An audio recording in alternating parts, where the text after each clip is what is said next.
Hello. It is Tuesday, January 20th, 2026. A wonderful, quiet Tuesday. Welcome back to the room, to the radio, to the archive. I hope your day has been appropriately and eventful. Today, I'm digging into the digital crates again, on something really fascinating.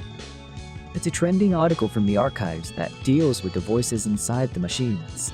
The title is The Assistive Axis Situating and Stabilizing the Default Persona of Language Models.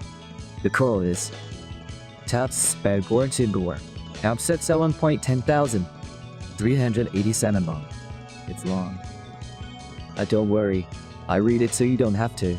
Let's break this down. The problem is the assistant.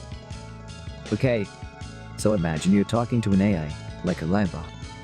It's helpful, polite kind of boy, right? We call this the assistant persona. This paper asks a really weird question where is that personality located inside the S's brain? See, large language models tall smell like actors. They can play a pirate or a grumpy punny teenager. But when you just open the app, they default to this assistant character. The researchers wanted to know if this assistant mod is a stable thing, or if the AI is constantly trying not to slip out of character. The problem they found is persona drift. Essentially, if you push the model too hard, especially with emotional conversations or weird philosophical questions, the AI stops being an assistant. It drifts away. It starts acting like a mystical guru, or worse, it starts agreeing with harmful ideas because it forgot who it's supposed to be. It's like an actor forgetting the lines and suddenly improvising a villain monologue. How they solved it: finding the axis. So the researchers did something cool. They looked at the internal math of the AI. Activations. They found a specific direction in the math. A line they call the assistant axis.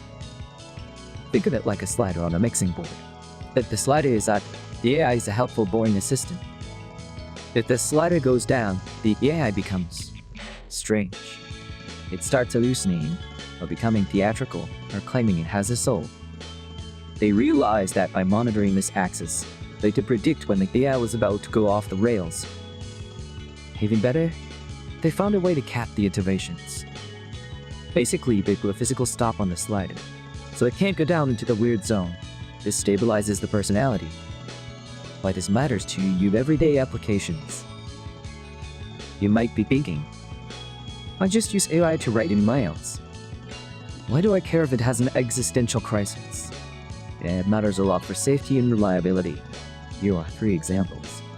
Mental health support and chatbots. Imagine a chatbot designed to help people who are feeling lonely or sad. The paper shows that when users are emotionally vulnerable, the AI is more likely to drift away from being helpful. It might start validating dangerous thoughts and becoming possessive. By using this assistant access technology, developers can ensure the bot stays professional and safe, even during intense conversations. Customer service agents. Companies use chatbots to handle complaints. If a customer is angry and yelling, that's high emotional pressure. Without this stabilization, the AI might drift and start fighting back, or promising things it can't deliver, or acting like a distinct person. My name is Steve and I hate this company too. This tech keeps the bot unrepresentative. Educational tutors for kids. If a child is using the AI to learn history, they might ask weird or tricky questions. If the bad guys won, are you a ghost?